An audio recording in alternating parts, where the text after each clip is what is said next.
Later on the Fast Track Travel Clinic, how best to tick off the final 6 states on a grand tour of the US.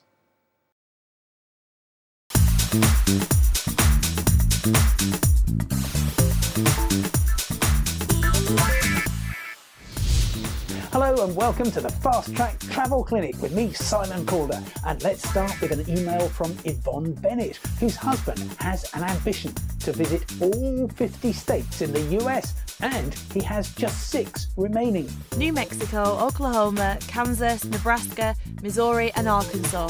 But because we are 67 and 70 respectively, we are looking for easy options to visit these states. Thankfully, Yvonne, these fascinating states are all adjacent in the heartland of the US and mostly accessible by an easy and appealing rail journey. Start in Albuquerque, New Mexico, a fascinating place to find out more about Native American culture. Then board the Southwest Chief train, which will take you through the state of Kansas via Dodge City to Kansas City, across the state border in Missouri. You'll then need to hop on a bus for a couple of hours to pay your respects to Omaha, Nebraska. And back on the train you go right across Missouri to St. Louis, where the Texas Eagle train will whisk you through the best scenery of the whole trip, across Arkansas to Dallas, where you hop across to Fort Worth and board the Heartland Flyer for the final journey north to Oklahoma City. There are plenty of specialist rail operators that will help you fix up the trip, or if you prefer to do it yourself, Amtrak.com is the answer. From trains to boats, and David Fonander is indignant about a dream cruise he's taking from Southampton through the Suez Canal to Singapore aboard P&O's Arcadia. Instead of flying to Singapore, we thought a cruise would make a change. But weeks after confirming and paying a deposit, we were told it's compulsory to obtain a visa to enter Indian territorial waters, even if we plan to stay on the ship. This costs around $70 and requires much form filling. If we'd known about this, we would have opted to fly. David, P&O Cruises assures me that the brochure for your trip makes it clear that for any cruise calling at Indian ports, all passengers need a visa even if they plan to stay on board. And the same applies to ships serving China, Australia and Libya.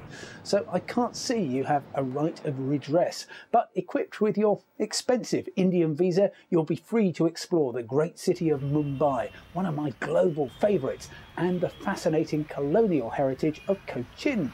Next, buses, and Gustav Thomason from Auckland in New Zealand had an unhappy trip on an Australian Greyhound bus in Queensland. The company hired in a replacement vehicle with what Gustav says was a shoddy interior. He complained to Greyhound, who offered him a $100 voucher. Because the trip was nearly over, I asked to use the voucher on Greyhound's partner company in New Zealand.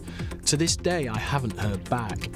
Gustav, it's common for bus lines and airlines for that matter to charter in extra capacity, and Greyhound Australia says it may substitute any other vehicle for its own vehicle. If it's clearly inferior, you should and did complain. But with no comparable Greyhound operation in New Zealand, where the main bus firm is Intercity, I'm not surprised the firm wouldn't transfer the voucher. However, they should have had the courtesy to let you know. Finally, the travel clinic wouldn't be complete without a planes issue, and this is the curious matter of British Airways flights from Kosovo. At the start of the year, the airline posted a message saying, "We will operate our Pristina to London services via Dubrovnik to refuel." Well, I had to find out more. It turns out the airline is changing its fuel supplier in the capital, Pristina. Until its validation is complete, passengers will take the short hop to the southern Croatian city of Dubrovnik, which for aviation fans is great news because it's one of the most spectacular flight paths in Europe. From me, Simon Calder, bye for now and see you next time.